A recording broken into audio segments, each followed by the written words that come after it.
Muito bem, mais uma vez eu dou meu boa noite a todos. Nessa data especial, 12 de março de 2026, estamos celebrando os 106 anos da primeira incorporação de Caboclo Mirim. Oficialmente na cidade do Rio de Janeiro, né, já é declarado hoje o Dia de Caboclo Mirim, e a gente não podia deixar passar em branco sem poder exaltar e falar do nome de Caboclo Mirim, da importância de Caboclo Mirim para a Umbanda, né? Então, esse é o objetivo desse encontro, né? Não é avaliar se casa A, B ou C faz certo ou faz errado, de acordo com a escola, se aplica bem a escola ou não, não cabe a gente isso. Ao contrário, a gente está aqui reunido, a gente está aqui em união, né? E é para celebrar a existência dessa entidade e a sua importância, que às vezes é esquecida dentro do cenário umbandista. Vou começar me apresentando aqui. Boa noite, eu sou o comandante-chefe de terreiro, Cristiano Queiroz, fundador, presidente da Cefa, e aí um pouquinho da minha formação. Sou formado em artes cênicas pela Unirio, professor de idiomas, sou professor de inglês e espanhol, agora graduando em psicologia, se Deus quiser me formo já esse ano, né? E criador de um canal também no YouTube chamado Papo Umbandista. Ultimamente não tenho feito mais conteúdos para o canal, porque são muitas coisas, né? O terreiro, faculdade, trabalho, mais uma filhinha de 2 anos que eu tenho, então, assim, está realmente mais difícil de poder fazer, mas sim, pretendo retomar, até mesmo repensar um pouco algumas coisas de conteúdo, mas vamos retornar. Fui batizado na Umbanda em 1977, no terreiro em São Gonçalo, chamado Irmandade Espiritualista e Beneficente Mirim. Esse terreiro ele foi fundado, aberto em 1959, dia 13 de abril de 1959, como 21ª filial da Tenda Espírita Mirim. E em 1963 ele se desfilia, né? E o comandante, então, na época, o senhor Paulo, vai até o seu Benjamin, pede permissão ao Caboclo Mirim que mantivesse o nome Mirim na instituição, no terreiro, e essa permissão foi dada. E aí o nome muda, então, para Irmandade Espiritualista e Beneficente Mirim, como é até hoje, né? E minha avó foi uma das fundadoras do terreiro, meus avós, minha família, por parte de mãe toda, fez parte do terreiro. O meu tio Edson era um grande curimbeiro, foi né, cria desse terreiro e não só desse, né, ele trabalhou por vários terreiros de Umbanda, principalmente na escola de Caboclo Mirim, indo em visitas, trabalhando na corimba, fortalecendo a corimba de vários terreiros, com a sua contribuição com muitas corimbas. E então é isso, fui batizado em 1977, né, lá, e mas só fui iniciar mesmo a minha trajetória mediúnica em 1996. Nessa ocasião, eu já não estava mais morando, né, em São Gonçalo, e trabalhava no Rio, então para mim ficava mais difícil.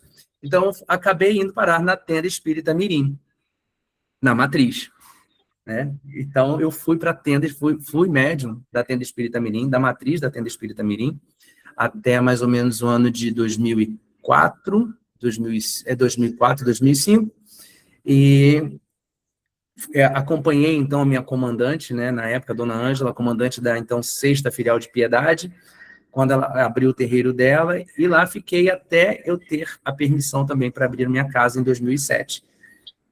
E vou completar agora 19 anos com a minha casa aberta. Tá? Então, esse é um pouquinho da minha história.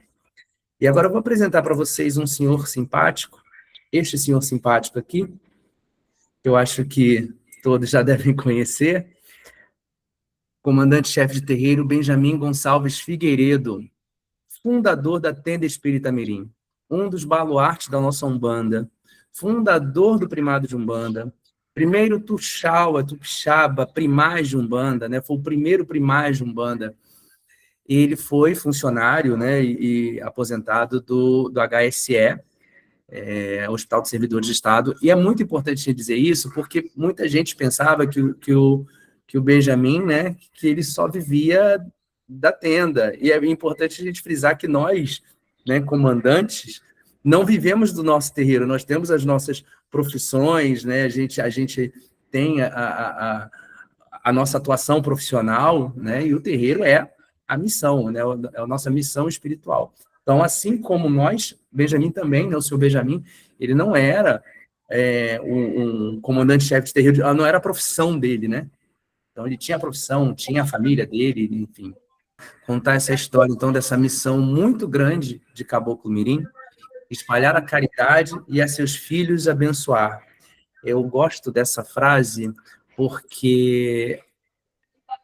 Primeiro porque ela traz, assim, um paradoxo, né? No nome que ele escolhe para atuar, para a missão que ele tem, que é muito grande, né? Para quem não sabe, todos devem saber um pouco, mas só para a gente lembrar que Mirim, né?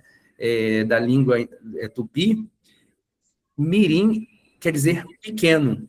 Então, ele já escolhe um nome, né? Caboclo Mirim, como se fosse, assim, um caboclo, um pequeno caboclo, né? Mostrando uma humildade, né? No seu ato de servir e de criar a sua escola. Porém, a sua missão é muito grande, espalhar a caridade e a seus filhos abençoar. E não tem como falar de Caboclo Mirim sem antes falar, então, do que acontece em 1908, e aqui a histórica incorporação do Caboclo das Sete Encruzilhadas, que deu, então, início, né, à fundação da Umbanda enquanto religião, né, o marco zero da nossa religião, em 15 de novembro de 1908. Nessa época, a família de Benjamin, né, ela atuava, né, já tinha, né, atuação no espiritismo de Kardec. Era uma família que eles faziam as reuniões de Kardec, faziam os estudos, o evangelho no lar, até que numa sessão, numa reunião deles, né, em 1920, o Caboclo Mirim incorpora pela primeira vez. E aí ele diz que, a partir daquele momento, as reuniões não seriam mais de Kardec, não seriam mais de kardecismo, e sim passariam a ser umas reuniões de Umbanda. Então, como é que era para essa família trabalhar numa religião que até então ninguém conhecia, era muito pouco conhecida, 1908 para 1920, né, 12 anos. Foi aí que o Caboclo Mirim orientou seu Benjamin a buscar, né, auxílio com o Zélio. Há relatos, relatos de que o Benjamin fez parte, né, fez parte do corpo mediúnico do Zélio e aprendeu lá com ele durante 4 anos. E tem uma história muito interessante que quando o Benjamin, né, foi considerado pelo Zélio, pelo Caboclo das Sete Encruzilhadas, pronto, né, para seguir a sua missão, o Zélio recebia uma entidade chamada Orixá Malê, e que levou o Benjamin até a praia, e que quando chegou lá na praia, né, o Orixá Malê, ele ia dizendo, né, ele ia cantando pontos que quem estava em volta, os presentes que estavam em volta, não entendiam. E o Benjamin, ele ia rolando, até que ele pegou, o Orixá Malê pegou o Benjamin pelo colo, né, nos braços, e levou para a água. Só que os dois não sabiam nadar. E isso, naquela época, era impressionante. Como é que ia fazer com os dois dentro da água e tal? E quando o Benjamin sai, já, o Orixá Malê diz, então, que ele já está pronto, então, para seguir a sua missão. E a partir daí, então, 1924, né, começa a dar o início, então, para a obra de Caboclo Mirim. Inicialmente, chamada de Seara de Mirim, né? Depois a gente tem, então, a Tenda Espírita Mirim, a grande referência da nossa escola. Em 1951, tem um outro ponto marcante aqui, que é quando a escola de Caboclo Mirim começa a se expandir. Aquela primícia, aquela frase lá, espalhar a caridade a seus filhos abençoar, então isso já começa aqui a se expandir. 1951 é a fundação da primeira filial da Tenda Espírita Mirim. Tá? Aqui a gente vê até a foto, né, da primeira filial, que existe até hoje, está lá aberto, funcionamento em Queimados. Em 1952, no ano seguinte, nós temos, então, a fundação do Primado de Umbanda, né, como uma das primeiras federações também de Umbanda, reunindo, então, diversas casas esse movimento foi liderado pelo Caboclo Mirim, foi liderado por Benjamin Figueiredo, inspirado pelo Caboclo Mirim, e essa federação tinha como objetivo não só, né, reunir essas casas no sentido de dar apoio institucional, espiritual e formal a todos eles, mas também unir todas num único culto, né, procurar cada vez mais dar uma identidade para o culto de Umbanda, no caso aqui a escola do Caboclo Mirim. Mais alguns anos depois, vai haver a criação do Colegiado Espírita do Cruzeiro do Sul, né?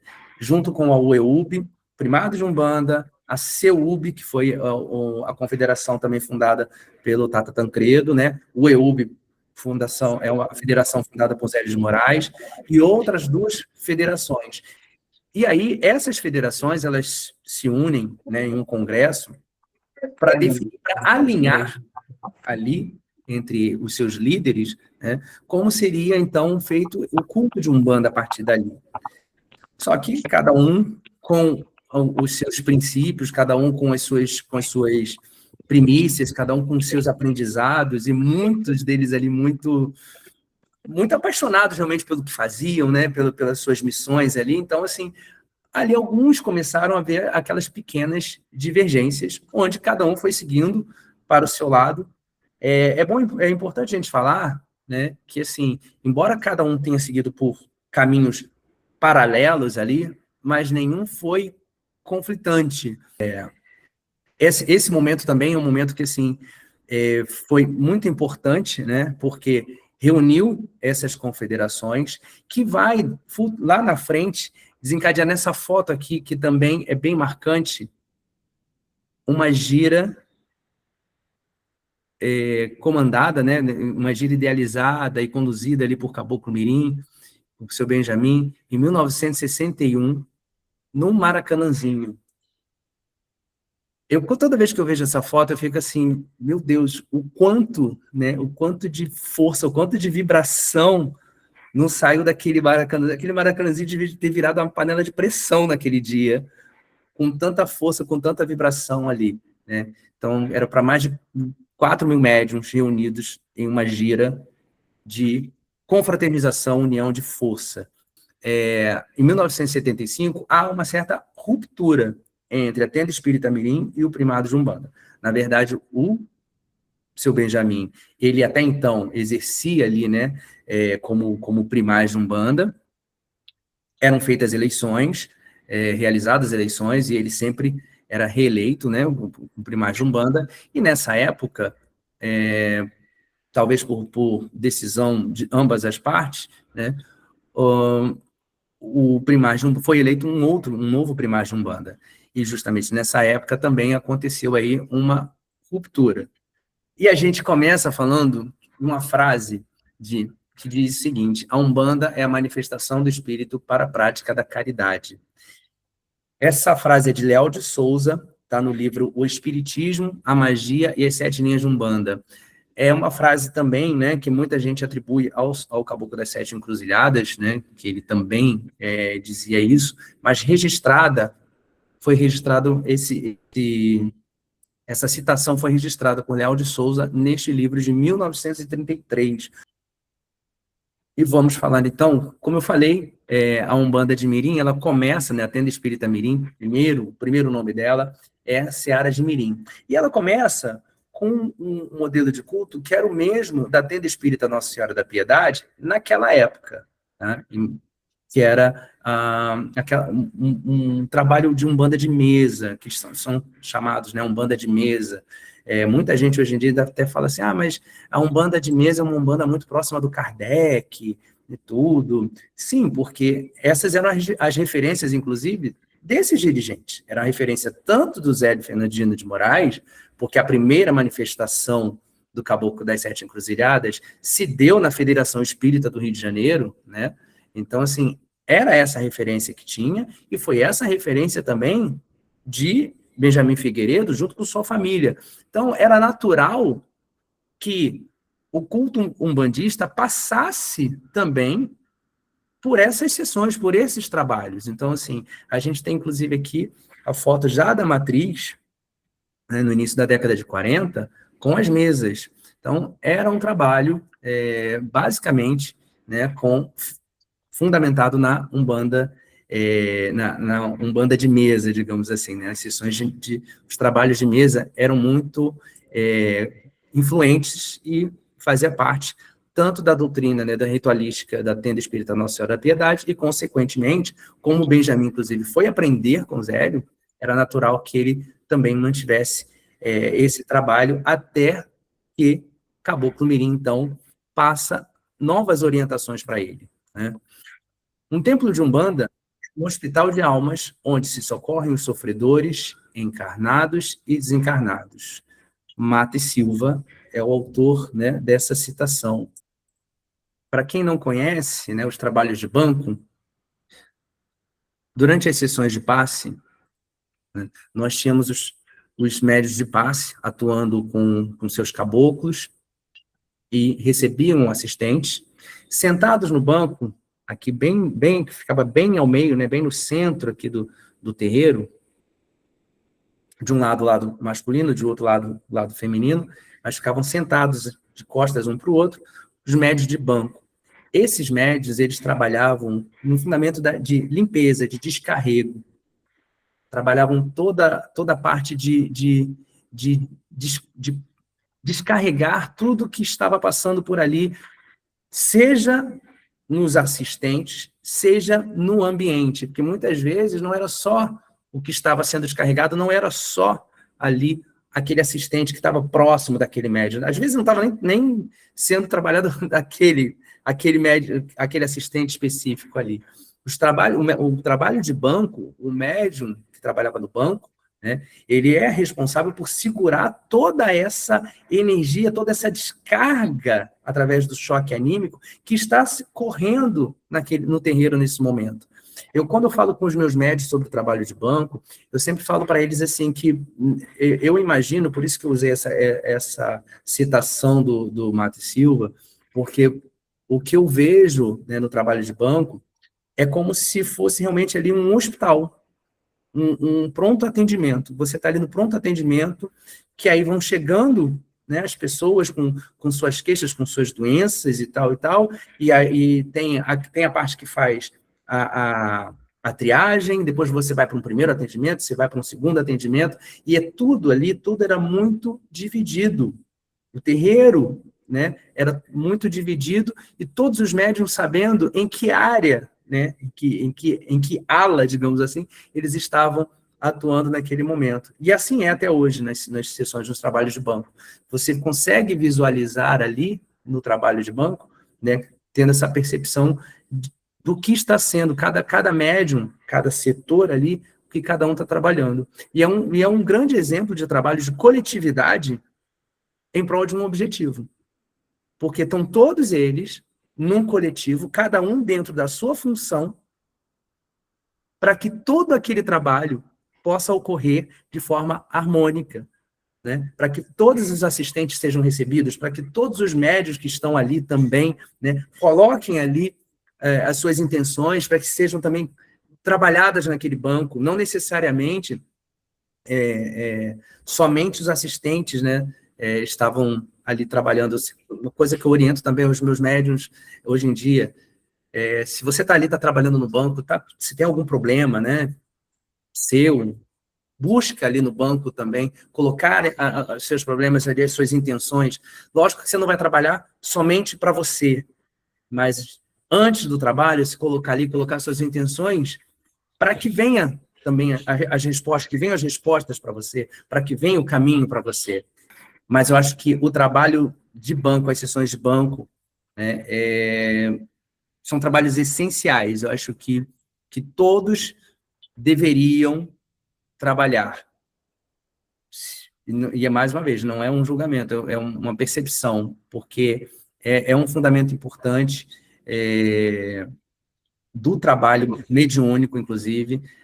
Muita gente até se assusta porque fala assim, mas, meu Deus, por que um médium iniciante ele já vai entrar depois numa linha de um trabalho de limpeza, de descarrego, né, que por muitas vezes, assim, tem muita gente que até se assusta com o trabalho de banco, né? Mas quando você vai trabalhando através, até no seu desenvolvimento, né, e vai aprendendo ali nos fundamentos do trabalho, né, esse medo vai sendo deixado de lado, né, porque você, inclusive, você começa a ter essa percepção, né, daquilo que é seu, energia que é sua e de suas entidades, e aquilo que não é, né? Aquilo que vem na descarga, que não é seu, e que você aprende, então, a ter esse controle. Então, eu acho até importante que isso surja no início da caminhada. E, até então, né, como tinha os trabalhos de banco, paralelo também acontecia uma gira que era chamada de gira de Pai Roberto. O que era a gira de Pai Roberto? A gira de Pai Roberto era uma gira que ela acontecia uma vez por mês, onde caboclos, pretos velhos, eles trabalhavam todos ali na gira, né, no intuito de descondensar tudo aquilo, né, toda aquela energia que até então ocorria durante um mês de trabalho ali, então se descondensava toda aquela energia e se reforçava também, era como se fosse um manancial de energias ali, em que os médiuns iam lá e se reforçavam também, né, cada um dentro da sua função, né, para seguir no seu trabalho. Como ela acontecia uma vez por mês, aos poucos ela foi sendo rebatizada de gira mensal. É o que originou a gira mensal atualmente, né? A gira mensal de hoje em dia. O curioso paradoxo é que, quando me aceito como sou, então eu posso mudar. Isso é uma mensagem de Carl Rogers, no livro Tornar-se Pessoa, de 1961. Oi, Laudelina, pode falar. Não, é só para dizer assim, primeiro pode parecer uma crítica, mas é um comentário, entenda como queira, não é uma crítica, mas vai parecer que é. Por quê? Sobre a gira do Maracanãzinho, né? Ela é muito famosa famosa porque foi muito falada, como você disse, sobre a energia. O que me chama atenção e me incomoda um pouco agora não é com relação a essa gira, é nos tempos de agora que nós, apesar do preconceito que ainda assola as nossas comunidades, mas nós temos hoje mais liberdade para falar, para atuar, e fora isso, nós temos os meios de comunicação como estamos tendo agora. O que me incomoda é nós agora estamos regredindo no tempo. A gente não consegue mais fazer uma reunião, e para fazer uma reunião, como tivemos no Girão de Umbanda, para você reunir mais de 20 casas, primeiro você tem que comprar uma briga, entrar numa luta, depois ver quem vence essa luta para depois armar um programa de encontro. E eu falo isso claramente, abertamente, porque não só esse tempo todo na Piedade, como também participando de tentativa de vários grupos de WhatsApp que eu participo, assim como você, sobre, né, todos os núcleos de Umbanda, essa tentativa de vários que tiveram para trazer novamente esta gira do Maracanãzinho, onde quer que ela aconteça. Ela não precisa talvez ter agora no Maracanã, no Maracanãzinho. Nós estamos simplesmente tentando nos reunirmos com o grupo maior possível de umbandistas. E isso tem gerado muita discussão. Mas eu não vou me estender muito nisso, não, porque a live está muito gostosa para me estender. É só porque me chamou muita atenção. Não, eu acho perfeito essa colocação. Eu, quando fiquei sabendo do movimento do Girão, por exemplo, eu fiquei muito entusiasmado, corri, conversei com o Walter, com o Gregório, porque, assim, eu acho que a gente precisa, assim, novamente, essas ondas, né, se encontrarem, se convergirem novamente. Exatamente. Sabe? E são esses encontros que vai trazer para todos nós realmente o núcleo da Umbanda para dentro do terreiro. Não que ele não exista. Ele existe, nós temos os nossos trabalhos, cada um tem a sua doutrina, e ninguém, graças ao Oxalá, faz crítica à doutrina de ninguém, mas teve um período, como você falou aí no início da live, que a gente se perdeu um pouco falando, ao invés de falar de Umbanda, falando de outros temas. Não, a gente tem que falar de Umbanda, esse núcleo serve para essa troca. Isso aí, depois, no futuro, a gente conversa aí mais sobre isso. E uma outra coisa que também eu gostei, talvez outras pessoas não saibam, sobre esse trabalho o banco que você falou, a existência do trabalho de banco. No Tupiara ainda tem. Sim, sim.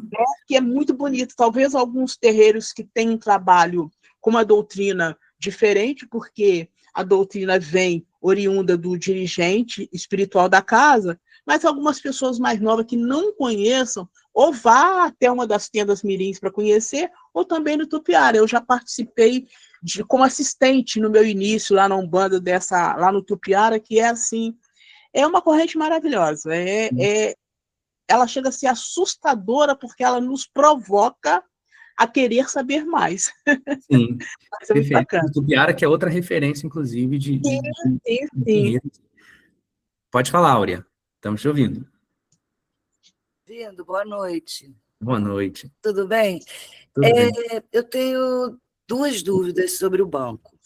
Você falou que antigamente nos terreiros tinha o trabalho de mesa branca. Aí depois foi instituído o trabalho de banco.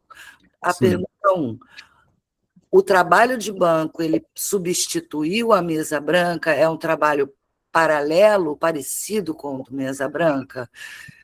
Então, na história, tá? Na história, estou colocando aqui assim, um pouquinho da história da trajetória da Umbanda de Mirim, e aí a gente recorre aqui ao primeiro, né, trabalho que aconteceu na tenda Mirim. Obviamente que depois outras casas foram abrindo, foram seguindo seus trabalhos, né, seguindo os fundamentos da escola, mas não necessariamente com toda a ritualística que a tenda Mirim tinha.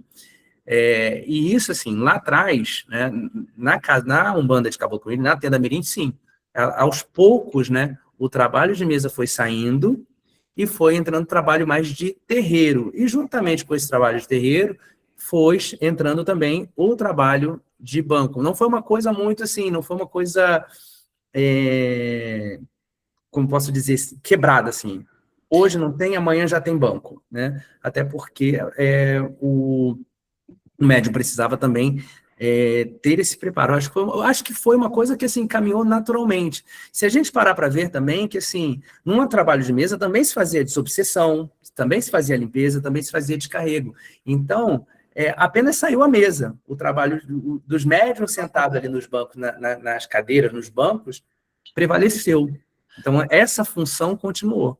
Perfeito. Era essa a minha questão, porque eu sinto que a energia é a mesma, é muito parecida. Sim. Quando você está numa mesa mediúnica, né, um trabalho de mesa, e faz o trabalho de banco, só que você não incorpora, enfim. Mas eu tinha uma outra pergunta, mas agora eu me esqueci. Me esqueci. Quem está no banco é um médium de, como que se diz, descarrego? A gente chama, na verdade, na tenda, né, na escola de Mirim, a gente chama de médio de banco, tanto que ele vem com a letra B no ombro mesmo, né? A gente chama de médio de banco. Ele tem a função que se a gente faz vamos dizer, um paralelo, ele tem essa função, né, de estar ali trabalhando através do choque anímico, ele vai fazendo essas descargas energéticas, né, e esse trabalho de descarrego de limpeza, né. Tá bom. Obrigada, querido. Eu estou adorando. Pode continuar. Tá bom, obrigado. Valeu. Então, a gente vai falar agora um pouco da escola iniciática, da hierarquia e da disciplina. E por que eu trouxe uma citação de Rogers, né, de Carl Rogers? Como eu falei ali, eu sou graduando em psicologia, e a minha abordagem, né, a abordagem que eu escolhi na psicologia, foi a psicologia humanista de Carl Rogers. E justamente porque quando eu fui percebendo algumas coisas do humanismo, converge muito com as ideias trazidas por Caboclo Mirim naquela época. E olha, né, que assim, não eram correntes que dialogavam, mas se a gente parar para ver, a espiritualidade, ela trabalha com aquilo que realmente é humano nosso, né? Do lado espiritual, mas sim, trabalha com as nossas questões humanas. Então, assim, foi possível para mim, pelo menos, fazer uma correlação direta entre esses pilares, né? Essas ideias que convergem, assim. Inclusive, falando um pouco também, assim, da questão da reforma íntima, por exemplo, a gente ouve tanto falar, né? Tanto no Espiritismo de Kardec como na Umbanda, a gente ouve muito falar de reforma íntima. E a gente tem também uma outra abordagem na psicologia, que é de Jung, que ele fala da ideia de individuação. Já Carl Rogers, ele fala de que a pessoa de tornar-se pessoa, né? Do você se tornar pessoa. Mas o que é você se tornar pessoa? Promover o quê? Autoconhecimento. É a primeira escola iniciática de Umbanda. Então, a escola da vida, o que ela faz? Ela orienta o médium a promover autoconhecimento, coerência, autenticidade e individuação, né? Tudo isso que a gente também encontra em outras correntes filosóficas e também dentro da psicologia, né? Então, ela promove a disciplina em 3 campos: físico, mental e espiritual. É como as pessoas ultimamente veem a escola do Caboclo Mirim. A escola do Caboclo Mirim é aquela que tem 7 graus, é aquela que tem as letras. E a escola não é só isso. E se a gente cair nesse discurso de que a escola são só os graus, a gente cai num gesto muito perigoso de minimizar todos os ensinamentos que ele passou ao longo de décadas para a gente. E aí aqui nós temos 3 divisões praticamente, né? Nós temos os bojais, os abarés e o morubixaba. Então, o primeiro grau, o iniciante, bojá mirim. O segundo grau, médio de banco, o famoso médio de banco que a gente acabou de falar, o bojá. Terceiro grau, terreiro, bojá guaçu. Quarto grau, subchefe de terreiro, abaré mirim. Quinto grau, chefe de terreiro, abaré. Sexto grau, subcomandante-chefe de terreiro, abaré guaçu. E 7º grau, comandante-chefe de terreiro, morubixaba. Vale lembrar que na época do seu Benjamin, ele era o único comandante-chefe de terreiro da tenda, né? Mesmo a tenda tendo várias filiais, as filiais eram comandadas por médiuns cabeça de abaré guaçu, 6º grau. Bem diferente da atualidade. Os principais pontos, né, em cada fase da escola da vida. Nós temos aqui, então, os bojais, iniciante, banco, terreiro. Quais são os pontos que são basicamente trabalhados, né, no médium, quando ele está nesta fase aqui? É o período que ele tem que se focar no aprendizado, no autoconhecimento, porque vão aparecer o quê? Dúvidas nele, óbvio, é tudo muito novo, ele está no início da caminhada dele, né? É onde surge aqui também disciplina, onde ele tem que buscar conhecer a doutrina da casa, né? Então, basicamente, a escola de iniciante, banco, terreiro, né, nós chamamos de escola da disciplina física. Quando a gente está nos graus de abarés, SCT, CT e SCCT, veja que, assim, eu coloquei ali que continua-se, né, com o aprendizado, o autoconhecimento, as dúvidas, a disciplina, a doutrina, porque isso não é deixado para trás.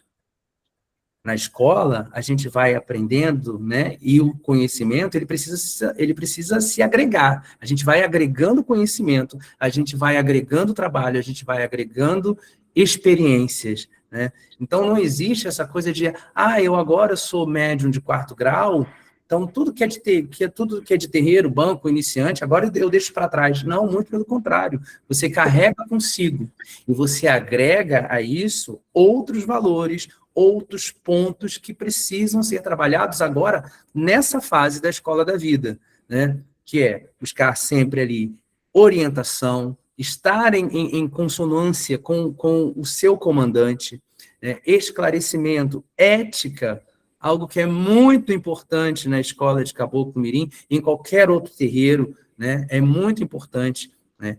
Ética, sabedoria, lealdade. Então, tudo isso, né, além daquilo que já foi aprendido, né, nos graus de Bojás, no Bojá-Mirim, Bojá e Bojá-Guaçu, agora, né, dentro da escola de fonte mental, os médios, então, de Abarés, né, Abaré-Mirim, Abaré e Abaré-Guaçu, agregam também esses outros valores, esses outros pontos focais da escola da vida.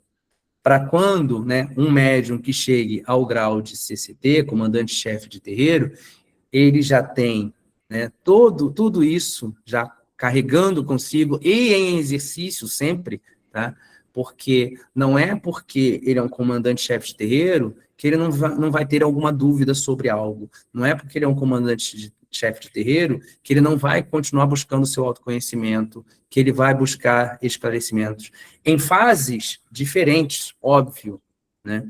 Mas isso nunca deixa de acontecer, porque nós estamos aqui em vivências, nós estamos... A escola de Caboclo Mirim é uma escola de vivência, e se a gente não entende isso, a gente cai sempre na aparência. E aqui, a escola de indiferença construtiva, né, onde também o médium passa a trabalhar noções de liderança, organização, coerência, gestão, visão, temperança, né, e continuidade, né? Temperança inclusive, um termo muito usado pelos cardeais católicos, né, que é justamente o equilíbrio, né, das emoções diante de diversas situações, né? Então, você buscar sempre esse equilíbrio de emoções, de pensamentos, diante de muitas situações que podem ocorrer na vida, tanto na vida do Morubixaba, do comando, quanto na vida da própria tenda, né, no exercício da própria tenda, né? E quando eu coloco aqui continuidade, é justamente isso, porque não é porque você chegou ao 7º grau que você chegou ao céu, né? O céu é o limite. É que nem brincar de amarelinha, que você vai pulando, e quando chega lá, chegou no céu, acabou a brincadeira.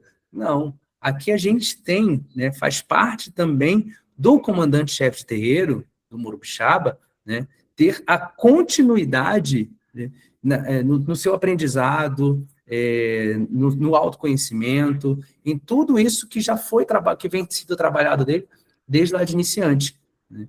Eu costumo sempre falar na minha casa que o mesmo comandante ele vai ser um eterno iniciante, até porque a gente não tem nos nossos trabalhos um roteiro de tudo que vai acontecer, né?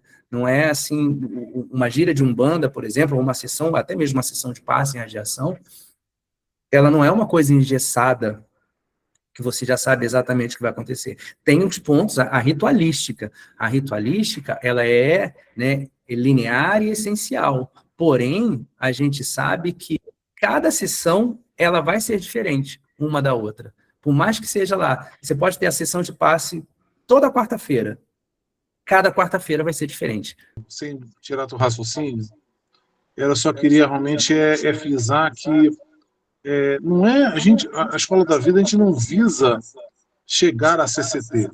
Não é esse o objetivo. Eu acho que o seu slide está deixando bem claro isso. O nome é Escola da Vida. Então, a gente visa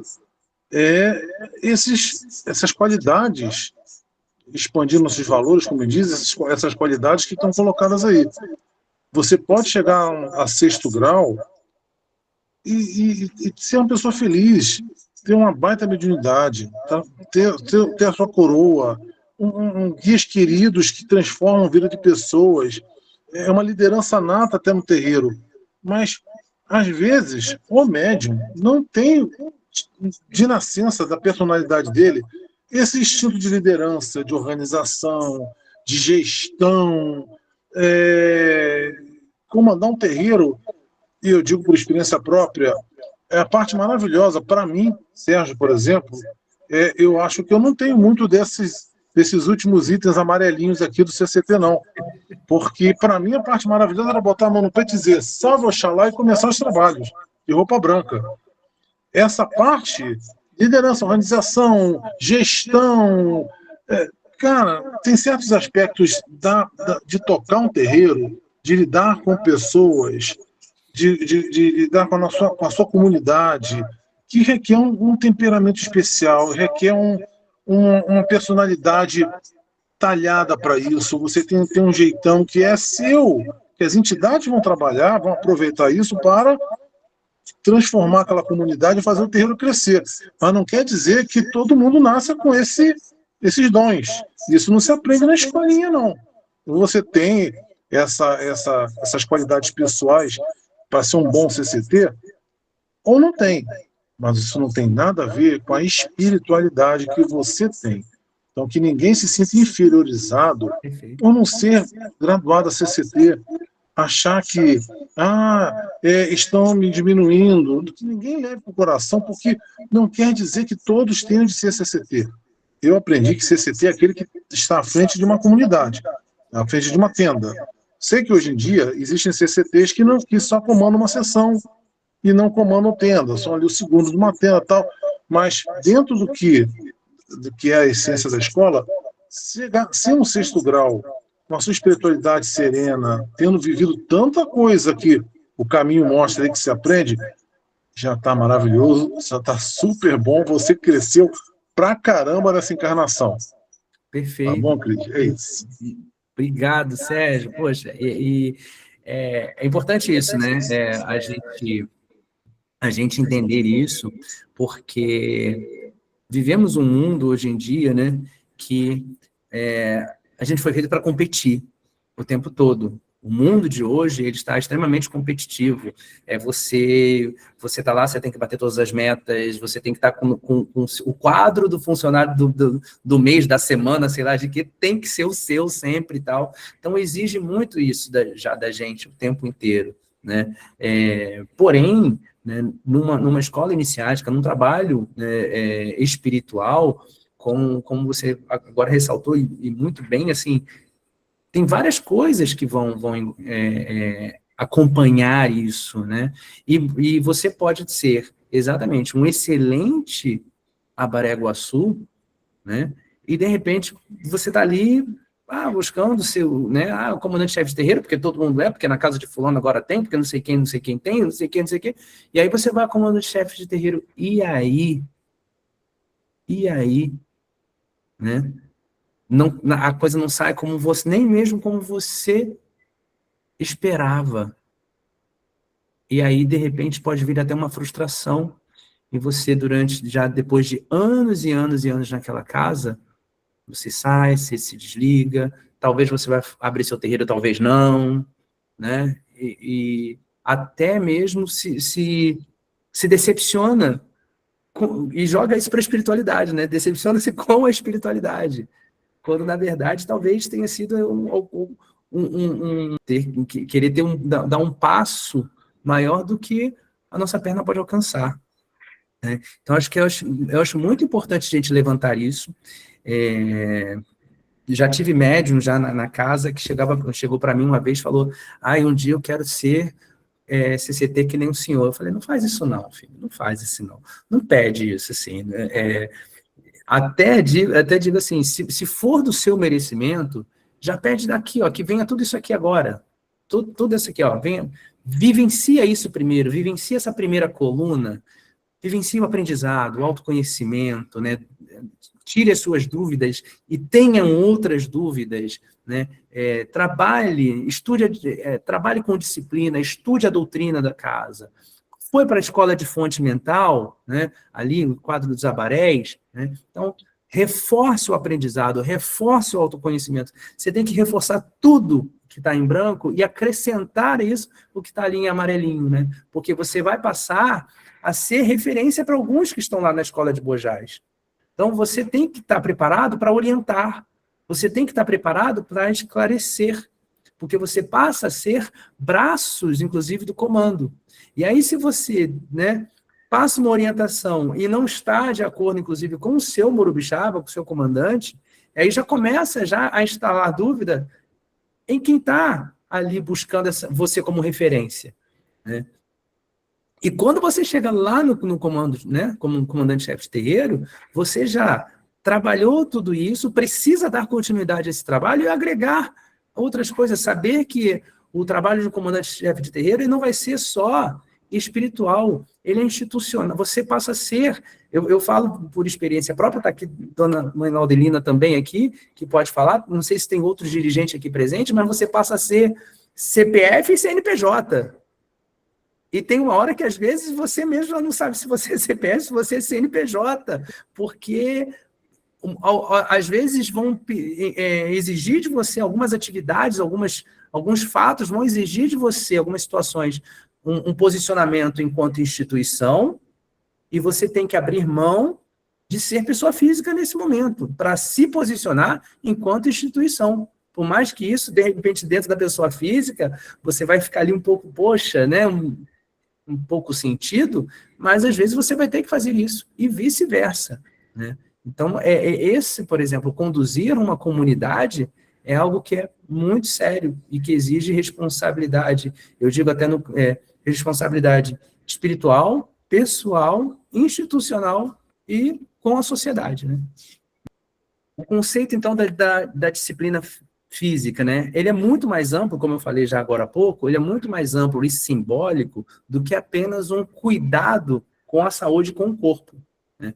O médium, ele não evolui apenas no momento da incorporação, mas principalmente na forma como conduz a sua vida diária. Não adianta nada ele ser um médium lá, incorporar muito bem, né, o seu caboclo e tudo, e sua vida material não está de acordo com aquilo que ele aprende com as suas entidades ali no momento do terreiro, com as suas entidades, que o pregam com as suas entidades. Então, esse é o momento da disciplina física, né? Quando a gente mergulha, então, em tudo isso que as entidades nos passam para que a gente possa conduzir do lado de fora. Eu sempre falo para os meus médios que médium bandista, ele é um bandista dentro e fora do terreiro.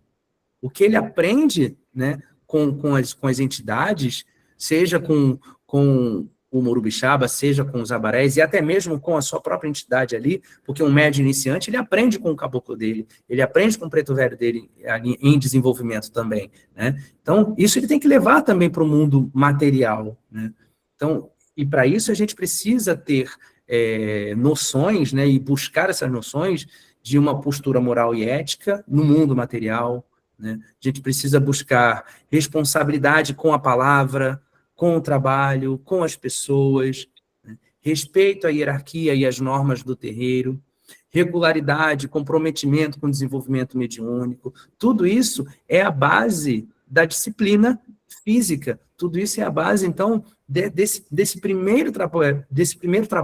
E o iniciante, então, quando ele chega, inclusive, no terreiro, ele é exposto a tudo isso, a todas essas responsabilidades que são trazidas a ele, né?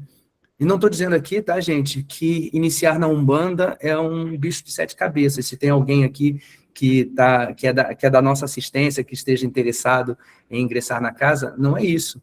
Mas é, sim, um momento em que a gente, inclusive, pensa repensa, na verdade, né? Repensa algumas coisas, alguma forma que a gente tem até de conduzir a nossa vida aqui nesse plano. Então, por isso, a disciplina física, né, ela traz esse conceito. Não é só um cuidado com o seu corpo. O cuidado com o seu corpo é necessário você ter também, né, um equilíbrio ali com a sua saúde física, mas vai muito além disso, né? Falando um pouquinho de fonte mental, né? Então, aí você passou ali, né? Você tem ali já trabalhando a disciplina física, e a fonte mental, ele é um estágio de aprofundar o desenvolvimento mediúnico e espiritual, em que o foco, ele se desloca da disciplina exterior para o domínio da mente, entendida como fonte emissora e receptora de forças espirituais. Ela é responsável pela sintonia com os planos e as entidades. Então, a fonte mental, ela está ligada à origem do pensamento, à capacidade de direcionar a mente como um instrumento de trabalho espiritual. E é muito importante a gente também entender isso, porque muitas vezes os nossos pensamentos nos traem. às vezes os nossos pensamentos nos sabotam, né? Então, quando você está ali, não só no trabalho na tenda, no terreiro, mas fora também, né? Enquanto a disciplina física, a gente está falando de atitudes, a fonte mental, a gente fala de pensamentos, de que isso é necessário que isso esteja em consonância, né? É o controle e a educação do pensamento, né? É uma clareza mental, né? Para que possa te trazer também equilíbrio emocional. E uma capacidade, né, que facilite, né, a sua capacidade de concentração e de sintonia espiritual. Então, a responsabilidade sobre as vibrações mentais são emitidas pelo médium. Isso reforça, né, valoriza. A escola de fonte mental valoriza todos esses pontos. Nossas emoções, apesar de a gente sempre acreditar que está no coração, tudo é mente.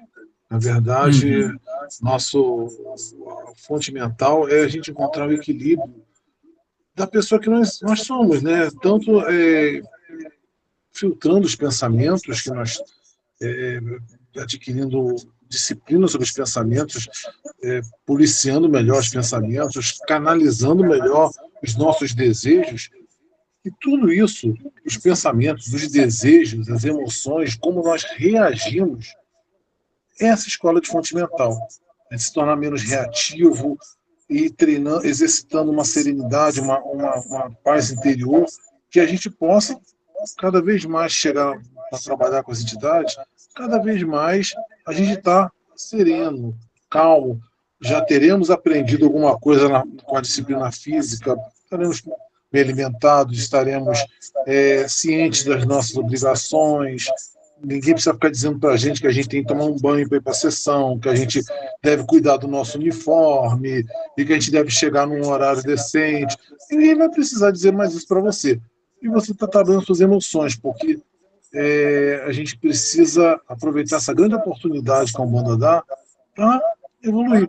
Então, a gente só vai chegar lá na indiferença construtiva que você vai falar, tendo exercitado uma capacidade de serenidade construtiva, acho que usa até essa expressão também, uma serenidade construtiva que não te permita gastar tanta energia, reagir tanto com... né, esse tal de celular aqui, ele nos excita muito a reagir.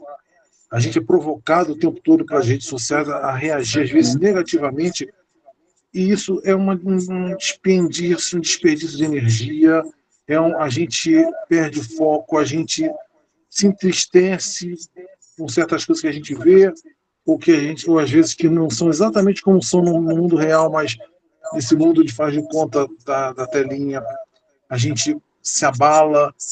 Então, essa escala de fonte mental é uma das fases mais importantes, porque acho que todo mundo que busca uma religião quer buscar paz de espírito.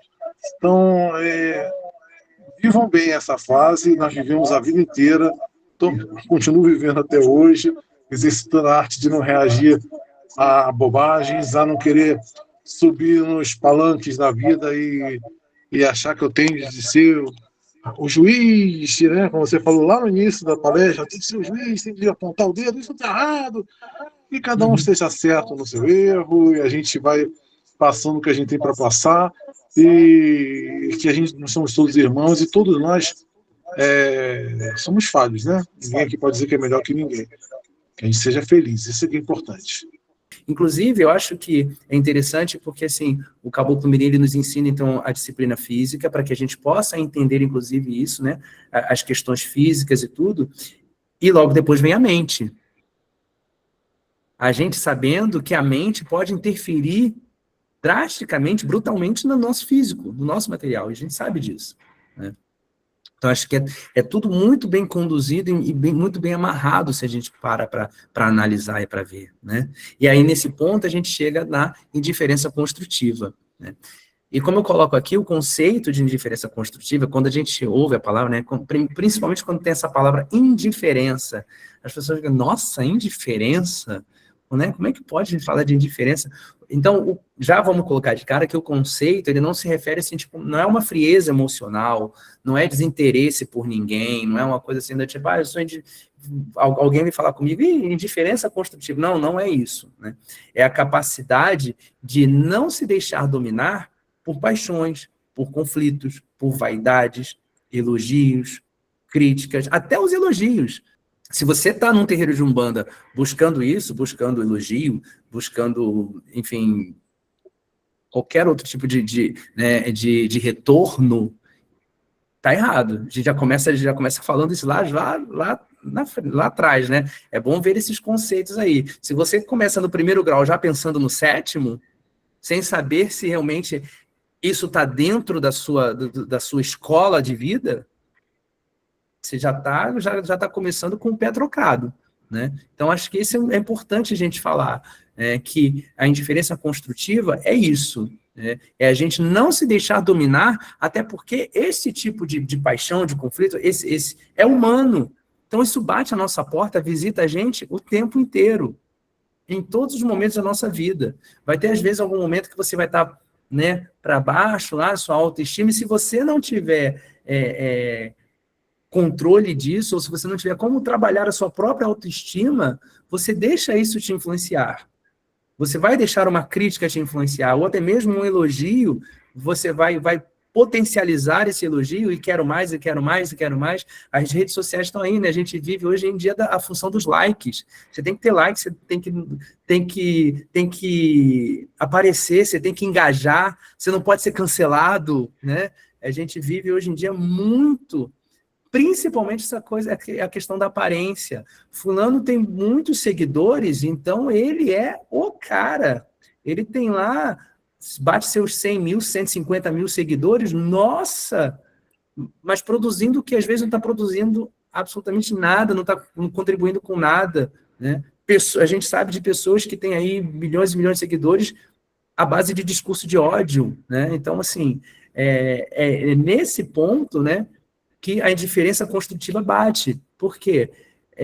Quando a gente domina esse tipo de sentimentos, né, que não deixa a gente se perder nesses caminhos, faz com que a gente haja com serenidade, a gente começa a discernir as coisas.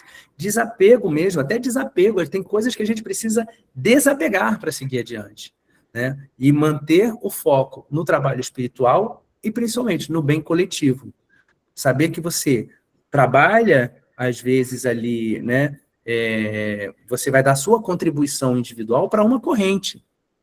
E essa corrente, né, ela vai se fortalecer, e através desse bem coletivo, quando chega é como se fosse cada um aqui, de nós, preparando, trazendo seus ingredientes e seus conhecimentos e tudo, para fazer um grande bolo. A gente bota esse bolo para assar, no final esse bolo pronto, a partilha é feita para todo mundo. E de forma igual. Não tem nenhum que vai receber uma fatia maior ou menor, não. Aí cada um vai saborear o seu bolo, a sua fatia, da sua forma, com que você percebe de benefício que essa partilha, que essa fatia te traz. Então, isso se chama de indiferença construtiva.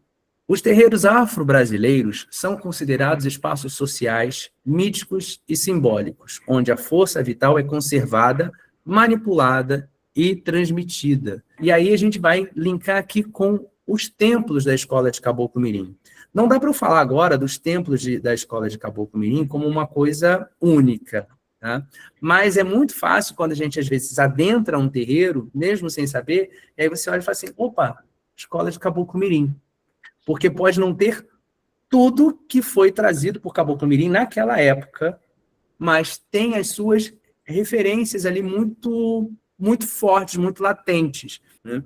Então, os templos da Escola de Caboclo Mirim, né, na época, a matriz, vamos tomar a matriz aqui como referência, não tinha, era a ausência das imagens católicas, como uma forma, inclusive, de romper essa questão do sincretismo, né, religioso.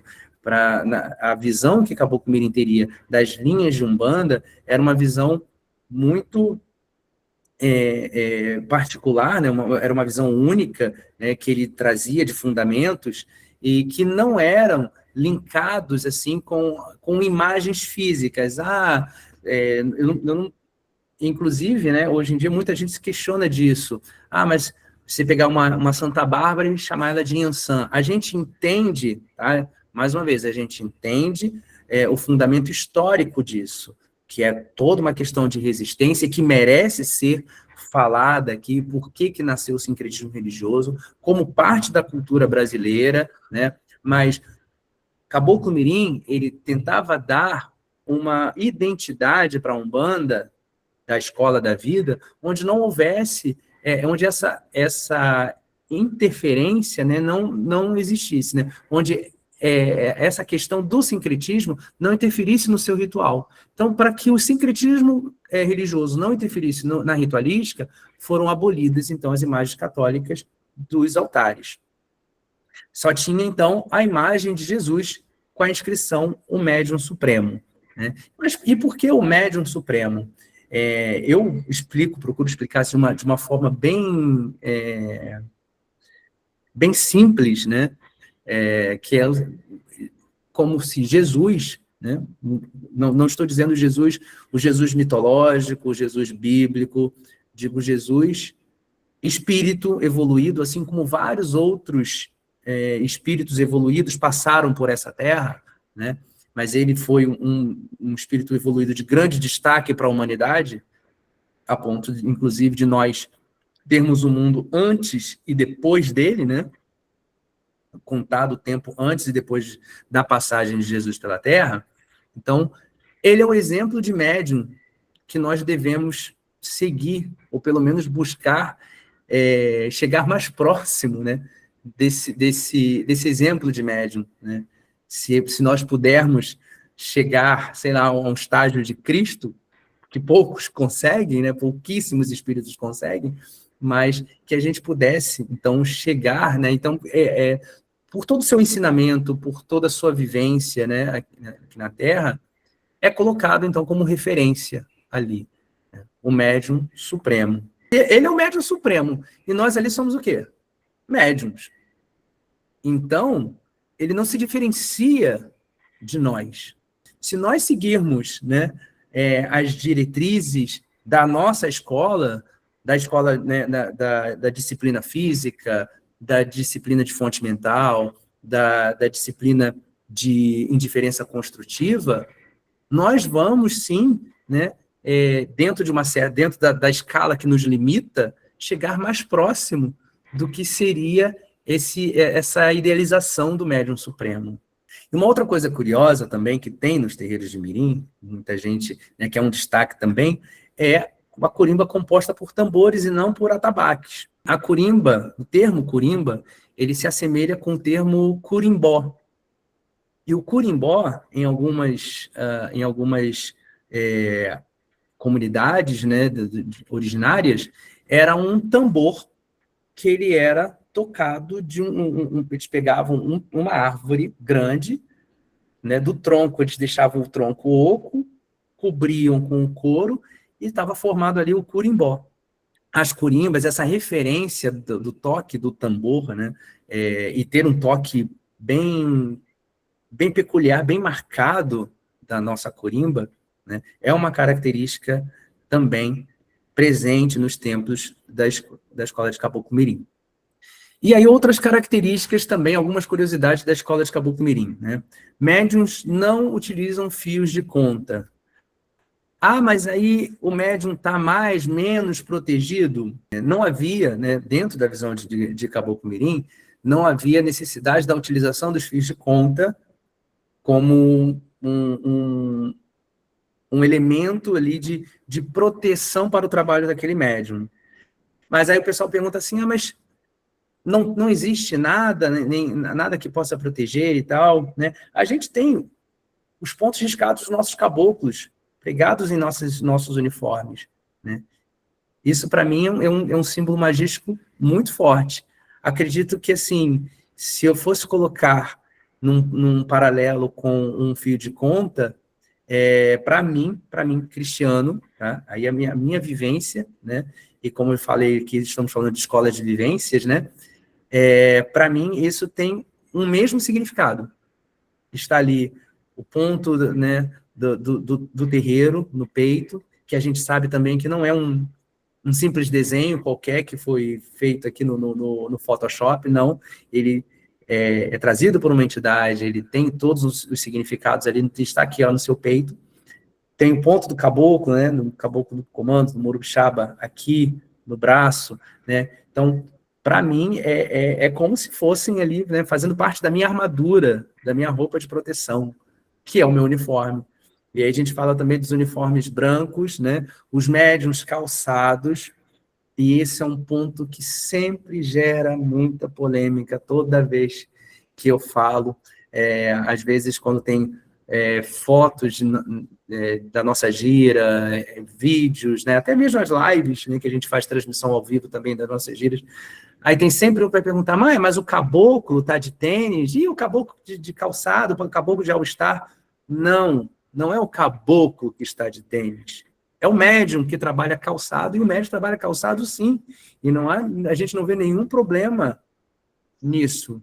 Né? A gente não sente nenhum desconforto, nada. Ao contrário, a gente até orienta, inclusive, que você venha com um calçado que seja mais confortável para você. Né?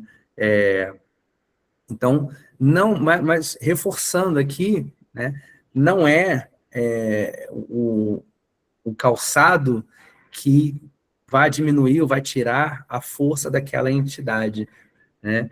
E teve aí uma pessoa perguntou para mim assim uma vez, uma pessoa comentou comigo assim, mas Umbanda é pé no chão.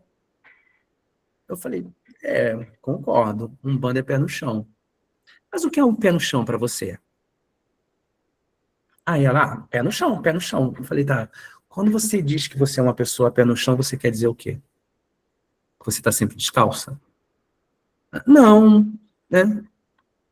Então, quando você diz que você é pé no chão, é quando você é coerente com os seus pensamentos, que você está ali, né, coeso com tudo aquilo que você pratica. Então, Umbanda é pé no chão, para mim, tem que ter esse sentido. Não adianta só simplesmente falar, Umbanda é pé no chão e vou andar descalço e tal, não sei o quê, e eu não sou coerente com nada daquilo que eu estudo, com nada daquilo que eu aprendo, com nada daquilo que eu coloco. Então, Umbanda, para mim, tem que ser pé no chão nesse sentido, de trazer coerência entre o trabalho mediúnico e a vivência do médium e aquilo que ele aplica na sua vida. A escola da vida de Caboclo Mirim aí de novo. Né? Não há atuação direta dos Exus nas giras. Quando eu falo isso aqui, gente, é assim, não há, por exemplo, você não vê na gira mensal, você não vai ter lá, tá cantando para o Oxóssi, agora, Laroie Exu! Não tem, né? A Umbanda de Caboclo Mirim, a gente não tem o trabalho, aí vai incorporar o Exu ali na hora, não tem. Isso quer dizer que Caboclo Mirim, então, rejeitou os Exus? Que preconceito, botou o Exu para fora da banda? Não, de forma alguma, né? Mas sim, tinha um trabalho de Exu, né? Atuando em apoio, em parceria, dando aquela firmeza, dando aquela segurança por fora, sem a necessidade de ter alguma incorporação ali.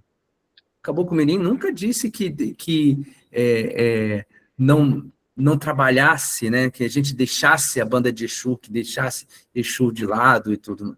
Nunca foi esse propósito, né? Mas não havia a necessidade da incorporação do Exu, não havia necessidade de uma virada, né? Vamos virar a banda agora, da gira de Caboclo passa para Exu. Não havia essa necessidade. A gente sabe, hoje em dia, que tem muitos terreiros, né, da escola de Caboclo Mirim, que seguem a escola de Caboclo Mirim, e que hoje em dia trabalham, tem as suas giras de guardiões, giras de Exu. Meu terreiro tem, tá? O meu terreiro tem, mas eu busquei sempre não descaracterizar os pontos principais que eu aprendi da escola, né? Da escola de Caboclo Mirim. Ao contrário, eu busquei adaptar, né, a gira do Exu, a gira dos guardiões, aos ensinamentos da escola de Caboclo Mirim. Então, a gente vai falar aqui na divisão das 7 linhas. Inicialmente, as linhas, né, quando era lá na gira de Pai Roberto, no início, né? Inicialmente as linhas eram Oxalá, Oriente, Iemanjá, Oxóssi, Ogum, Xangô e africanos. Atualmente, Oxalá, Oxóssi, Ogum, Iemanjá, desculpa, Xangô Caô, Xangô e Ofá. Xangô Caô e Xangô, né? Mas não é a mesma coisa?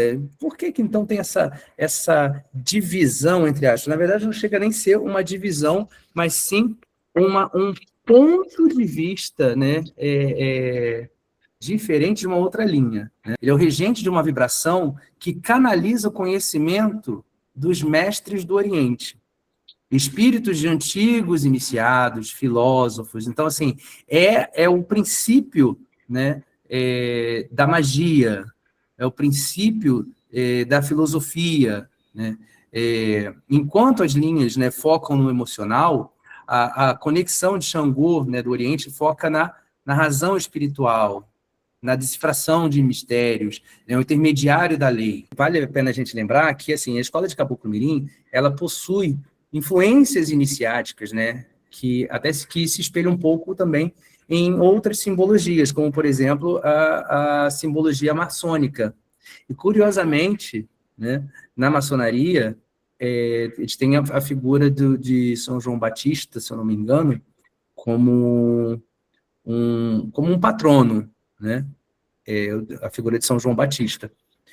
A vibração de Xangô Caô tem muito a ver com isso, né? Com aquilo tudo que com a magia que é sublime, mas ao mesmo tempo muito forte, com a filosofia que vai da simplicidade à complexidade, que nos leva para o caminho da luz, do sol. É a luz que direciona, é a luz que conduz, né? Servindo, inclusive, como a luz equilibradora do sol. A gente, por exemplo, na Terra, a gente não vive sem a luz do sol. Muitos, né, dos antigos se orientavam pela luz do sol. O tempo era contado, antigamente, pelo relógio solar, pela luz do sol. A vibração de Iofá, né, ocupa um lugar central na escola de Caboclo Mirim, sendo fundamental para o desenvolvimento consciencial do médium, desenvolvimento da consciência. Diferente de outras vertentes, né, que associam-se, né, diretamente essa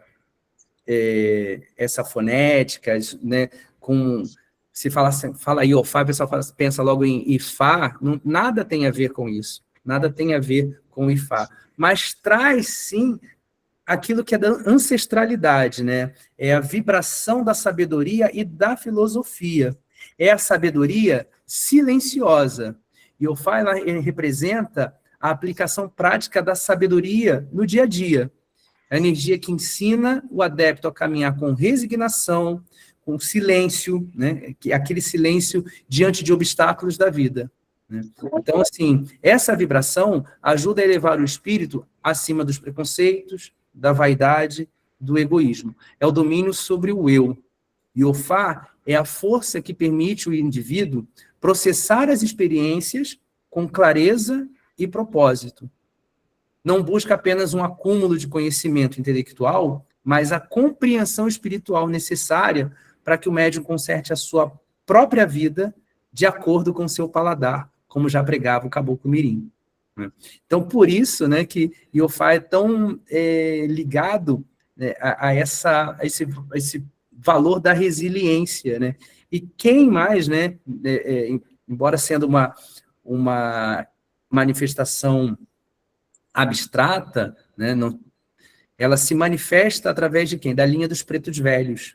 Porque na Umbanda, né, na linha de Caboclo Mirim, os espíritos dos pretos velhos, eles são mestres que sustentam a vibração de Iofá, utilizando a humildade e a experiência para transmitir lições de alta filosofia espiritual. É o preto velho que, às vezes, numa palavrinha ali pequena, né, numa palavrinha curta, ele dá uma lição de vida que te faz, às vezes, assim, pensar, você vai embora pensando assim, caramba, pensa na tua vida inteira, assim, né? Então, Iofá é a expressão máxima do amor pelo saber. É o que permite ao aluno de Mirim equilibrar a emoção do corpo astral com a razão do corpo mental, buscando uma fé raciocinada e consciente. E qual é o legado da Umbanda de Caboclo Mirim? Né? No meio de, então, a gente falou muito aqui de né, agora mesmo acabei de falar da sabedoria silenciosa, da resiliência, de tudo que vem, né, que tem que vir com calma, né, das etapas da escola que a gente vivencia a todo momento, sem a preocupação, né, ou pelo menos não deveríamos nos preocupar em acelerar o nosso processo, e sim viver a cada momento, viver cada dia, viver cada sessão, cada trabalho, né? Então, o que Benjamin Figueiredo, Caboclo Mirim e Pai Roberto, né, o que ele me deixou de aprendizado, o que ele nos deixou de aprendizado, né? E aí eu deixo essa questão, esse questionamento, né, nas nossas cabeças. Cada um vai ter a sua vivência, cada um vai ter o seu momento, até mesmo tudo isso, todo esse material que a gente falou aqui, cada um temos 27 pessoas na sala, cada uma dessas 27 pessoas vai levar para si um aprendizado, uma reflexão, uma vivência diferente, mas que vão se somar, vão se conectar e formar uma grande corrente, né, que se chama Escola da Vida. E aí eu botei até aqui como exemplo algumas casas, né? Hoje em dia aqui são apenas algumas das muitas casas que seguem a Umbanda de Caboclo Mirim, seja no Rio de Janeiro, São Paulo, alguns outros estados, fora do Brasil, né? Seguindo, então, aquela frase da Corimba de Caboclo Mirim que eu comecei abrindo, né? Espalhando a caridade e abençoando aqueles que abraçam essa escola. Então, que a gente possa levar isso, né? Que esse seja o legado, então, da Umbanda de Caboclo Mirim. E sobre essa questão de Exu, que é na Piedade também, não tem. A gente tem, claro que temos os Exus nas linhas de trabalho, né? Porque pela doutrina, mas também não tem, e que as pessoas questionam muito. Sim. Como a Piedade faz um trabalho e que não tem Exu, não tem sessão de Exu, não tem Exu.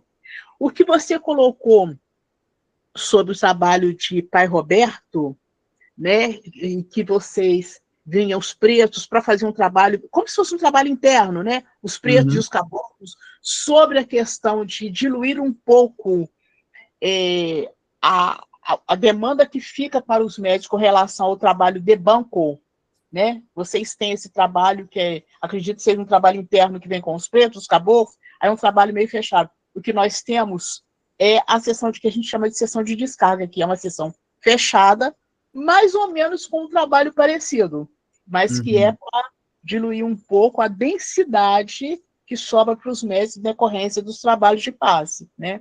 A gente ainda tem mesa, que eu não sei se muita gente sabe, mas nós ainda temos a mesa, e ela vai ser eterna, porque a gente não tem ordem superior para poder levantar, né? E é um trabalho... Só quem retira é a ordem espiritual. Exatamente.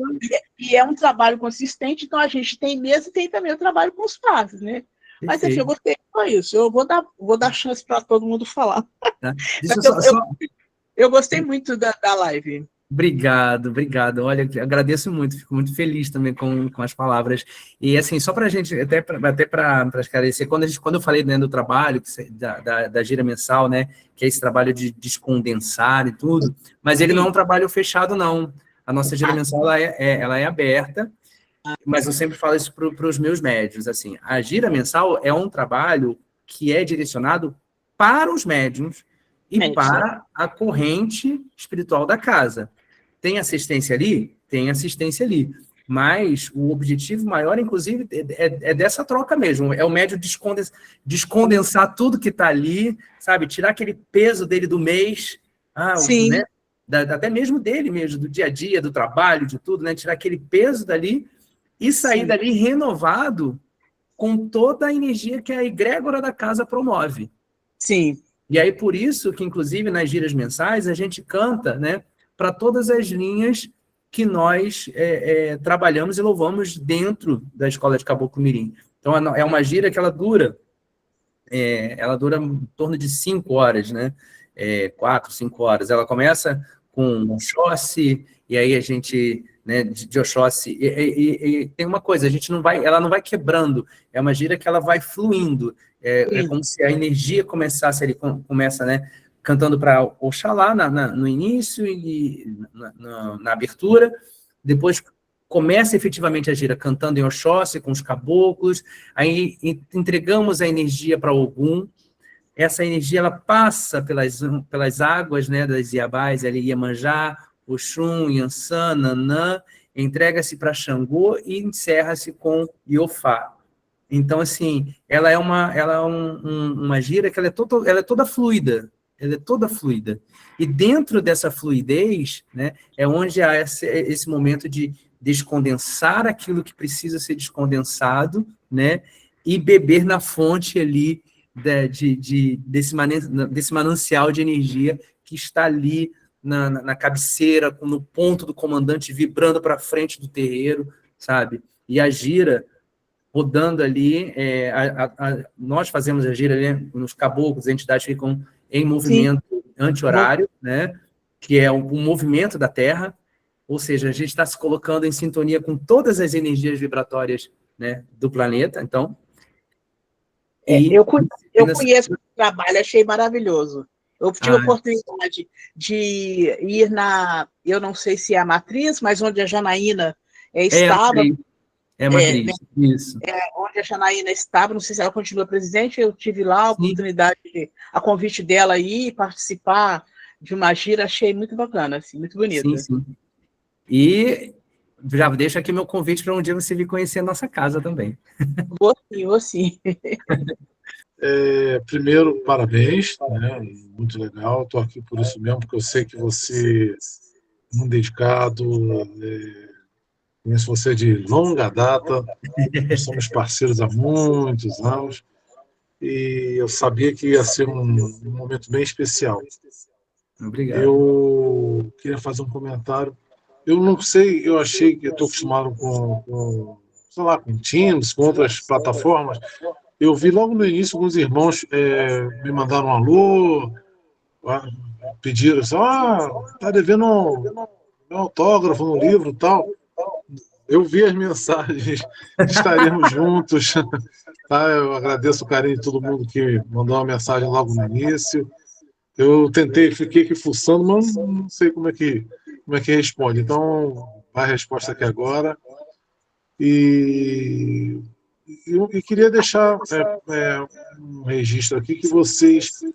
eu estou terminando um novo trabalho, né, que é sobre a sessão de caridade. Então, o Cristiano citou o trabalho de banco, fez ótimas observações sobre o trabalho de banco e é o próximo ainda, né, isso que eu, talvez até mais uns 3 meses, 4 meses, eu estou arrematando o trabalho. A gente tem que ler, reler, conferir, porque depois que a criança nasce, não tem mais jeito, né? Então eu estou naquela fase de reler até não aguentar mais, para poder ver se está contente, se vem mais alguma coisa, se eu deixei de abordar alguma coisa. E a gente, quando tiver um momento certo, a gente vai ver se faz um outro evento daquele, se a gente consegue botar os irmãos juntos, num espaço, umas horas juntos, como você fez aqui. Talvez eu faça virtualmente, eu acho que mais... Virtualmente não, presencialmente, é mais um pouco a minha praia. E a gente vai... Eu estou esmiuçando dentro do que veio para mim, dentro desses anos de estudos, dentro das algumas entrevistas que eu fiz, vamos dizer assim, os bastidores do que acontece no astral, no trabalho de banco. Então, um pouco ali até do ritual, estou falando mais até do plano espiritual do que a gente vê aplicado ali. Então, muito bom, muito deixa bom. os irmãos aí já na expectativa, vai ter alguma coisa interessante aí. Tá bom? E a gente espera, já que você está lendo e relendo para lançar, depois que você lançar, a gente vai ler e reler muito, muito. Valeu. Obrigado. Oi. Oi. Não é muito pergunta, é mais um agradecimento por ter recebido esse WhatsApp para essa aula, que me fez conhecer esse mundo e essa nova visão da Escola de Caboclo Mirim. E me aguarde que eu vou conhecer o seu terreiro em breve. Fico muito feliz. Você passa uma mensagem assim, muito segura do que você fala, eu senti assim do coração, eu entendi muita coisa que você falou, muita coisa me deu um cliquezinho. Então, Deus te abençoe. Muito Obrigado. obrigada. Que bom, eu fico muito feliz de saber que até deu esse cliquezinho também, sabe? Porque não que esse seja o nosso objetivo, mas primeiro de passar aqui um pouco da minha vivência, porque como eu falei desde o início, né? E o Sérgio está aqui, e ele também sempre colocou isso, que a escola de Caboclo Mirim, né, é uma escola de vivência, né? Eu acho que toda Umbanda ela precisa ser vivida, né? Só que o seu Mirim, ele bateu nessa tecla o tempo inteiro com a gente, assim, foi quase que como uma catequese, né? Para a gente ir aprendendo e valorizando isso, valorizando essas vivências.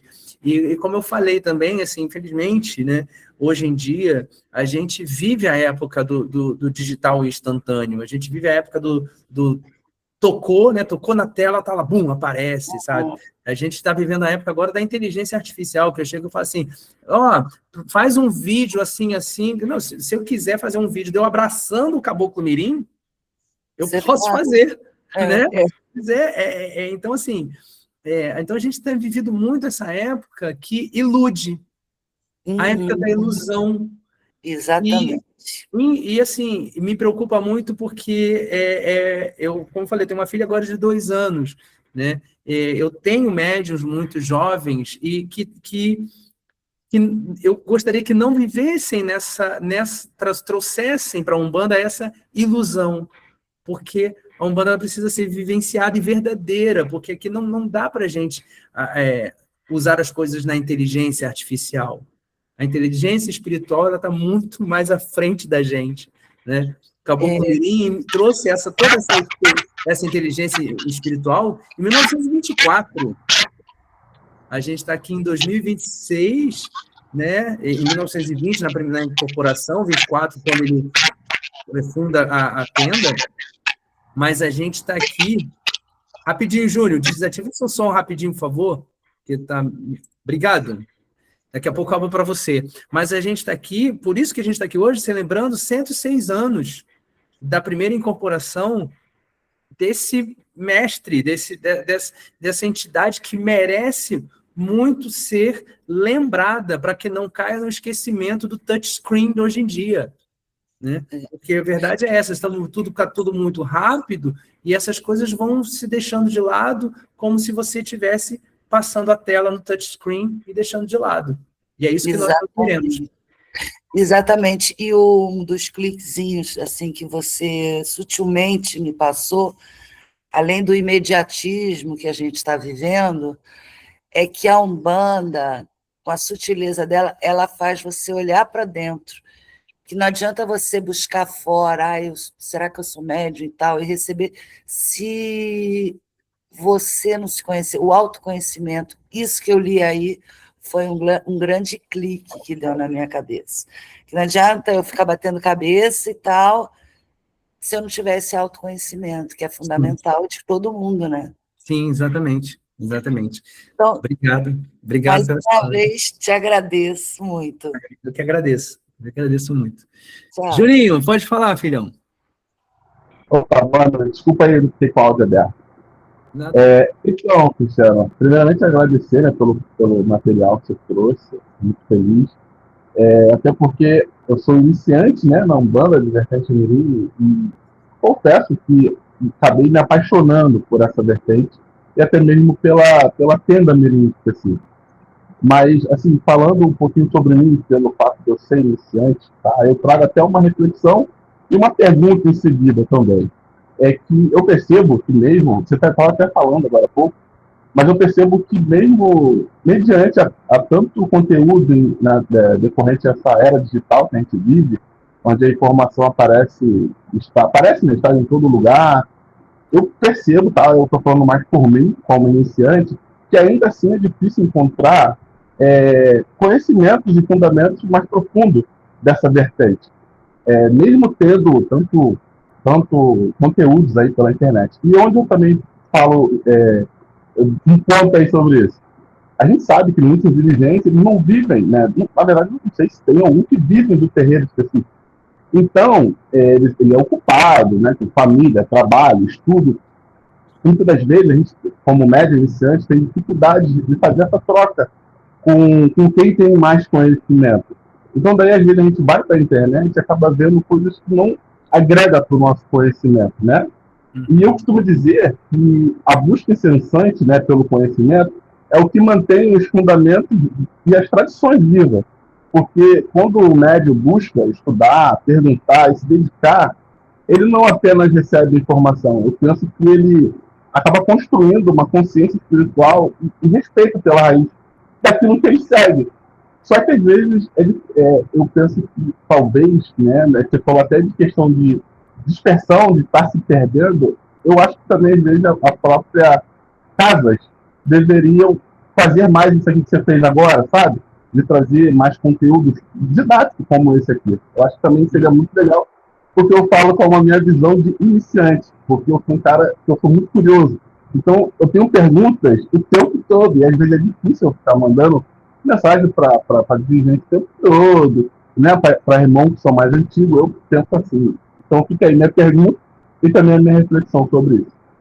Eu não estou dizendo aqui para você que eu vou sempre adotar uma verdade absoluta e única para tudo, sabe? Do tipo, não, tem que ser assim, é assim.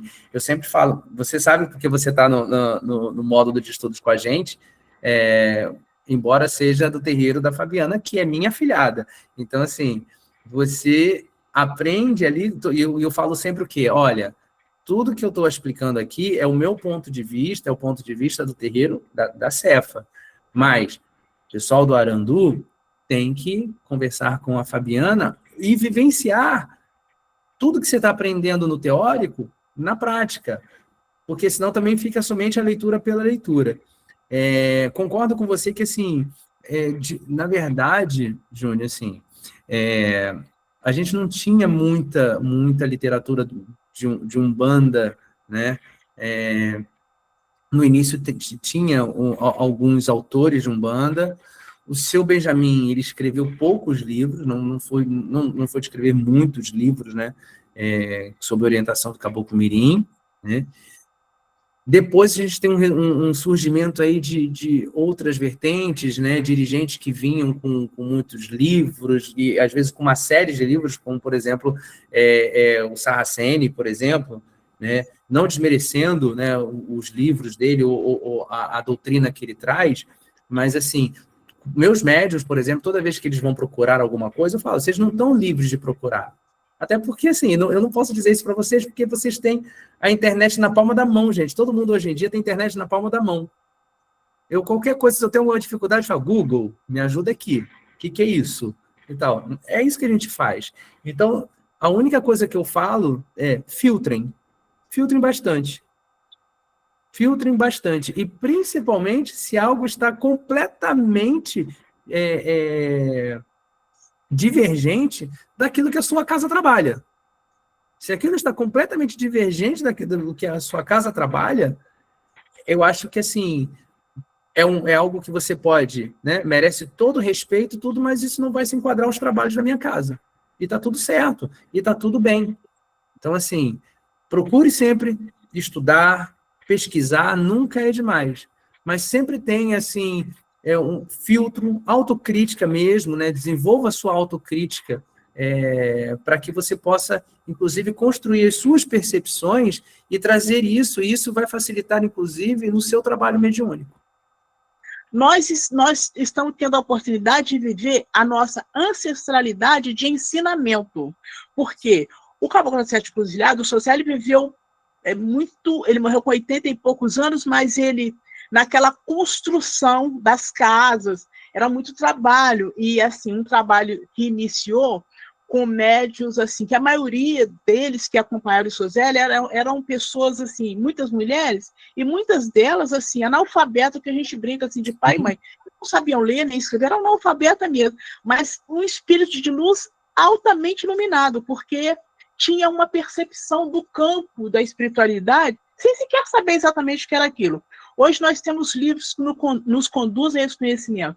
E quando eu me refiro agora a essa questão de estarmos agora vivendo a ancestralidade do conhecimento, que é o Caboclo Mirim trouxe conhecimento de um tempo lá atrás, que agora, com a inteligência artificial, com todo esse boom da internet, todo mundo tem a oportunidade de vivenciar o que ele pregou, no sentido da educação, do comportamento, que ele colocou lá atrás. Imagina, se alguém visse e falasse assim, mas o que é que ele está falando? Ele estava falando daquele tempo, mas, a bem da verdade, a escola da vida, ela é a vida toda, porque aquela escola está vindo acompanhando a nossa vida. E hoje, todo mundo tem que se aplicar nessa escola da vida, de ler o que ele colocou lá atrás para ficar bem hoje. Porque nós estamos, assim, num patamar de uma linha muito tênue entre a verdade e, não sei se é mentira, mas a verdade e alguma colocação no sentido próprio, a inteligência... A verdade concreta e a verdade artificial, eu diria, né? Exatamente. Então, a colocação dele para a escola da vida eu vejo isso como um sentido ancestral que hoje a gente pode lançar a mão dele para poder aplicar para nossas vidas. E aí, que bom que você tem isso em mão, que os seus médios vão ter a oportunidade de se responsabilizar com a casa, com a mediunidade deles e com você como dirigente. Se eles têm conhecimento da escola da vida, eles têm a obrigação de colocar isso em prática. Isso, né? Que assim seja, que todos nós. E é como você mesma disse, né? Está aqui, né? Sim. Está aqui, a fonte está aqui. Beber dessa fonte é uma escolha. Né? É uma escolha, exatamente. E para a escolha a gente também tem consequências, né? Causa e efeito. É muito interessante você falar. Há uns anos atrás, eu tive a oportunidade de estar com o seu Pedro Miranda, ainda, né, nos tempos da UEUB, e eu tive a oportunidade de ter uma conversa com ele, de entrevistar ele, numa coisa que ele me fala, eu conto essa história sempre, porque, assim, para mim é a essência da Umbanda. Quando a senhora falou das mulheres, né, analfabetas e tudo, ele falou, quando bem jovem ainda, ele estava em um dos terreiros de seus 7 encruzilhadas. E aí ele perguntou para um preto velho assim, vim fazer uma pergunta para o senhor, o que é a Umbanda? Aí o preto velho olhou para ele e falou assim, tá vendo aquele rapaz ali? É bancário. Aquele outro é pedreiro. Aquela lá é costureira. Aquela é médica. Aquele dali é alfaiate. Você vê a diferença? Aqui é tudo igual. Isso é Umbanda. Quando ele falou isso, assim, eu fiquei um tempo assim... Sabe aquele tempo que você fica assim, você ouve a história e a história parece uma música que fica tocando no seu ouvido? Eu falei, nossa... E é simples, né? Olha, a filosofia de Iofá. Simples. Simples, mas com todo um ensinamento filosófico, um ensinamento para a nossa vida, que quem souber aproveitar e ouvir esse ensinamento com uma musiquinha que eu falei que ficou batendo assim no meu ouvido, aprende, é para a vida, é a escola da vida. Então eu vou deixar aqui, olha, aqui, rede social da minha casa, tá? Nosso Instagram, já que a gente falou também de rede social, né? falangeiros.cefa. Aqui tem a minha rede social também, @Cristiano, D de dado, Queiroz com Z, que é qualquer coisa que vocês quiserem conversar comigo pessoalmente. O WhatsApp aqui do terreiro, meu WhatsApp, e o meu muito obrigado, meu saravá. Muito obrigado a todos. Fiquei muito feliz, tá? Pela presença de todos vocês. Sérgio, muito obrigado, meu irmão. Espero te encontrar aí nos terreiros. Você é um irmão muito, muito, muito especial, você sabe disso. Laudelina, olha, eu já tinha toda a minha admiração por você no primeiro dia que eu te vi lá no Girão. Agora, mais ainda, assim, por a gente ter a oportunidade de conversar aqui um pouquinho. Espero que a gente possa ter mais encontros, viu? Que a espiritualidade programa isso para a gente. Não, sim, teremos sim, conversaremos mais. Foi muito bom, saravá fraterno para você e para todos que estão aqui acompanhando a sua live. Parabéns, gostei muito e espero que você faça outra, porque estaremos todos aqui aguardando. Tá bom, vou programar. Tá Meus bom. irmãos, filhos da minha casa, meus filhos, muito obrigado pelo apoio também, tá aqui, papai ama vocês, viu? Muito obrigado. A todos os assistentes também, muito obrigado por estarem aqui juntos e que a gente, então, encerra aqui com as bênçãos de Caboclo Mirim. Salve Caboclo Mirim pelos seus 106 anos que vieram e outros 106 anos que virão, tá bom? Muito obrigado, gente. Vou encerrar aqui, tá bom? Boa noite. Boa noite.